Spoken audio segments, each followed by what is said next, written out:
জনগোষ্ঠী, জাতিগোষ্ঠী, ধর্মগোষ্ঠীর পক্ষে অবস্থান নেয়, তখনই ফ্যাসিবাদের জন্ম হয়। আরেকটা বিষয় যেটা জ্যোতির্ময় বলেছেন, সমাজতন্ত্র, পুঁজিবাদ, এটা কমিশন বলতেই পারতেন যে আমরা সমাজতন্ত্র করতে পারবো না, এখানে সমাজতন্ত্র করার কেউ নেই, আমরা এটা এই কারণে বাদ দিচ্ছি, এটা কিন্তু বলতেই পারতেন। কিন্তু তারা যেভাবে বলছেন যে সমাজতন্ত্র হচ্ছে গণতন্ত্র বিরোধী ব্যবস্থা, তো তারা নিশ্চয়ই জানেন, তাদের তো এই জ্ঞানটা আছে যে সারা পৃথিবীতে পুঁজিবাদ যেমন অনেক রকম মডেল আছে। যুক্তরাষ্ট্রে একরকম পুঁজিবাদ, একটা ভয়ঙ্কর যুদ্ধ, ধ্বংস, জনগণের জীবন, নিরাপত্তা, বিপর্যয় তৈরি করে সারা পৃথিবীতে আগুন লাগিয়ে একটা পুঁজিবাদী ব্যবস্থা হচ্ছে যুক্তরাষ্ট্রে।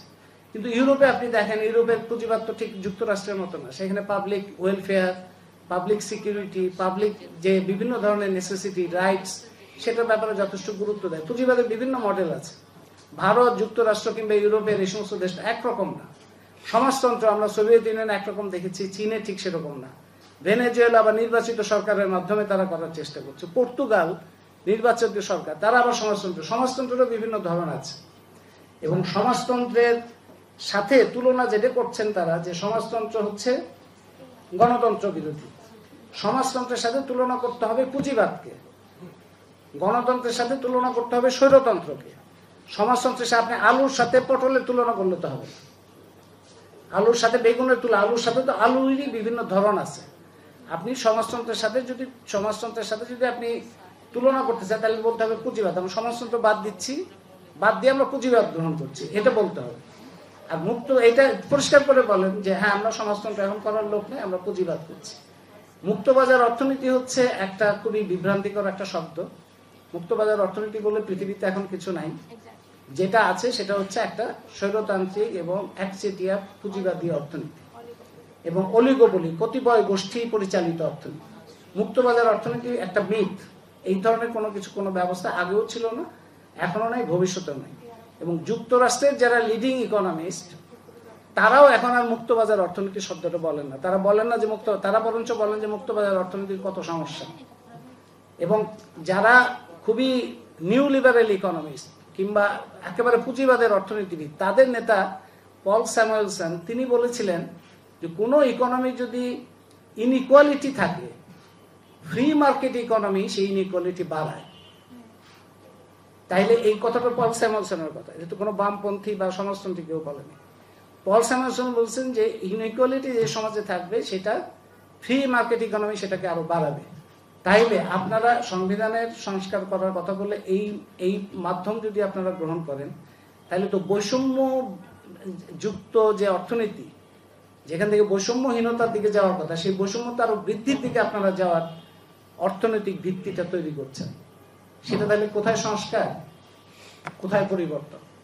তো আজকে আমরা অন্তর্বর্তী সরকারের করণীয় বলে যে আমরা বক্তব্যটা দিয়েছিলাম, সেইখানে যতগুলো বিষয় ছিল সবগুলি বিষয়েরই আমরা আবারও পর্যালোচনা করলাম এবং সরকারের মনোযোগের জন্য এই সমস্ত বিষয়গুলো আমরা এই কাগজগুলো সরকারের কাছেও জমা দেব।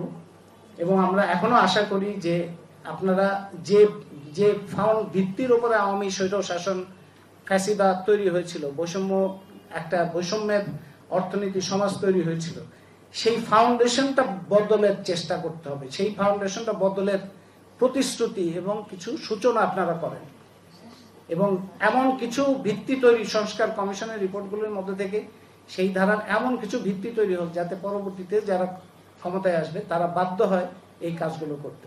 কিন্তু অন্তর্বর্তী সরকার যে ধারায় চলছে, তাতে পরবর্তী যারা ক্ষমতায় আসবে বলে আশা করছে, তারাও খুবই নিশ্চিন্ত যে আমাদের আর কোনো ধরনের পরিবর্তন করতে হবে না।